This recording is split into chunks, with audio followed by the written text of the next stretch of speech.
Hello बच्चों, let's read the question. The question says, read the following passage from a famous speech by Martin Luther King Jr. in 1963. ये जो passage नीचे दिया गया है ये एक स्पीच दी गई थी, मार्टिन लूथर ने दी थी ये स्पीच 1963 में. Which social division is he talking about? इस पैसेज में जो पढ़ेंगे हम तो इस पैसेज से हमें सवाल पूछा गया है कि मार्टिन लूथर किस सोशल डिवीजन के बारे में बात कर रहे हैं. What are his aspiration and anxieties? उनकी क्या aspirations है, क्या उम्मीदें हैं, क्या anxiety है उनकी. Do you see a relationship between this speech and the incident in Mexico Olympics mentioned in this chapter? तो क्या आपको इन जो मार्टिन लूथर ने ये जो स्पीच दी है और जो मेक्सिको ओलंपिक्स में जो इंसिडेंट हुआ था, क्या आपको इन दोनों के बीच में कोई रिलेशनशिप नजर आ रहा है? आपको ये बताना है. So the paragraph says, the passage says, Martin Luther की ये speech है, I have a dream that my 4 children will one day live in a nation. यानी उन्होंने कहा कि मेरा ऐसा एक सपना है, मैंने एक ऐसा सपना देखा है कि मेरे चारों बच्चे जो हैं वो एक ऐसे देश में रहेंगे, ऐसी कंट्री में रहेंगे where they'll not be judged by the color of their skin. जहां पर उनको उनके स्किन के कलर से कि वो गोरे हैं कि काले हैं इस बेस पर जज नहीं किया जाएगा, but by the content of their character, बल्कि उनको देखा जाएगा कि उनका कैरेक्टर कैसा है, किस तरह के वो लोग हैं. लेट फ्रीडम रिंग, आजादी आने देनी चाहिए. एंड व्हेन दिस हैपेंस, और जब ये होगा, इस तरह की आजादी जहां भेदभाव नहीं होगा, इस तरह की आजादी को आने देना चाहिए. और जब इस तरह की आजादी आएगी, and when we allow freedom ring, और जब हम इस तरह की आजादी को आने देंगे, when we let it ring from every village, हर गांव से ये आवाज उठेगी, हर हेलमेट से, हर तबके से, हर विलेज से, हर स्टेट से, हर सिटी से जब ये आवाज आएगी, we will be able to speed up that day when all of God's children, उस दिन हम इस आजादी को और तेजी से स्पीड अप कर सकते हैं. क्यों? when all of God's children, क्योंकि सभी जो भगवान के बच्चे हैं, black man and white man, चाहे वो गोरा हो चाहे वो काला हो, Jews and Gentiles, प्रोटेस्टेंट्स हो चाहे कैथोलिक्स हो, will be able to join hand, सभी लोग एक दूसरे के साथ तभी हाथ मिला पाएंगे.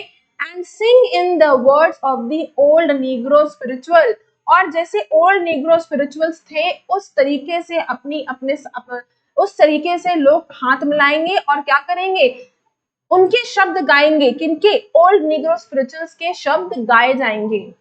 फ्री एट लास्ट, फाइनली आजादी मिल गई. फ्री एट लास्ट, फाइनली आजादी मिल गई. थैंक गॉड ऑलमाइटी, कि ऊपर वाले का हम शुक्रिया अदा करते हैं. We are free at last, कि हम लोग आखिरकार आजाद हो गए. I have a dream that, मेरा ये ऐसा सपना है, one day this nation will rise up, ये कि एक दिन ऐसा होगा कि जब ये कंट्री जो है, ये नेशन जो है, ये देश जो है, वो उठकर निकलेगा इस सोशल डिवीजन से, and live out to the true meaning of its creed. We hold these truths to be self evident that all men are created equal, और तब हम इस सच्चाई को एक्सेप्ट करेंगे कि सारे इंसान इस दुनिया में, सारे मैन, सारे विमेन, सब लोग, एवरी पर्सन इक्वल है, सबको बराबरी से बनाया गया है. इस पैसेज में हमसे अब क्वेश्चन पूछा गया है, Which social division is he talking about? कि मार्टिन लूथर जो है वो किस सोशल डिवीजन की बात कर रहे हैं.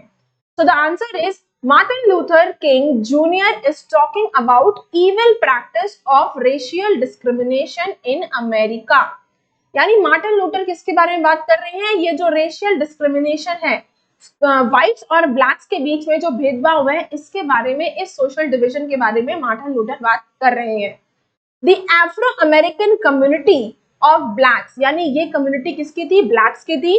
Was discriminated by the white American community, और जो व्हाइट अमेरिकन कम्युनिटी थी जिसमें व्हाइट्स थे, ये अमेरिकन कम्युनिटी जो है वो अफ्रीकन अमेरिकन कम्युनिटी किसको डिस्क्रिमिनेट करती थी, यानी ये लोग भेदभाव करते थे एफ्रो अमेरिकन कम्युनिटी के लोगों के साथ. तो पहला क्वेश्चन का आंसर है कि मार्टिन लूथर जो है वो इस रेडिकल रेशियल डिस्क्रिमिनेशन की बात कर रहे हैं जो कि वहां पर प्रैक्टिस करी जा रही थी. Second question is what are his aspirations and anxieties, कि मार्टिन लूथर की क्या उम्मीदें हैं, क्या एंजाइटी है उनकी. So the answer is Martin Luther dreamt of a nation where all the people would be treated in the same manner. यानी Martin Luther ने एक इस तरीके का ख्वाब देखा है, सपना देखा है, ड्रीम देखा है कि एक इस तरह का देश होगा जहां पर सभी लोगों को बराबरी से ट्रीट किया जाएगा, इररिस्पेक्टिव ऑफ एनी कलर और रेस, जहां पर इस चीज से कोई भेदभाव नहीं होगा कि वो किस कलर के हैं, गोरे हैं, काले हैं, प्रोटेस्टेंट हैं, कैथलिक्स हैं, इस चीज से कोई भी भेदभाव नहीं होगा। Everyone would enjoy equal rights, सभी को बराबरी के अधिकार दिए जाएंगे, and live together peacefully, और सभी लोग शांतिपूर्वक एक साथ एक सोसाइटी में रह सकते हैं। So this is the answer of the second question. तीसरा क्वेश्चन कह रहा है do you see a relationship between this speech, क्या आपको कोई संबंध नजर आता है, रिलेशनशिप नजर आती है इस मार्टिन लूथर के इस स्पीच से, and the incident in Mexico Olympics mentioned in this chapter, और जो मेक्सिको ओलंपिक में जो इंसिडेंट हुआ था और जो मार्टिन लूथर की स्पीच है, क्या आपको इन दोनों के बीच में कोई रिलेशनशिप नजर आता है? So the answer is yes, कि हाँ, there is a relationship between the speech of Martin Luther and the Black Power Salute incident. ये Black Power Salute incident Mexico के ओलंपिक्स में हुआ था, तो मार्टिन लूथर की स्पीच में और ये Black Power Salute incident के बीच में रिलेशनशिप है। क्यों? At the Mexico Olympics, as both were voicing against the racial discrimination prevailed in America, क्योंकि दोनों ने ही, चाहे वो ब्लैक पावर सैल्यूट इंसिडेंट था जो कि मेक्सिको ओलंपिक्स में हुआ था, चाहे मार्टिन लूथर हो, दोनों ने ही इस रेशियल डिस्क्रिमिनेशन के खिलाफ आवाज उठाई थी अमेरिका में।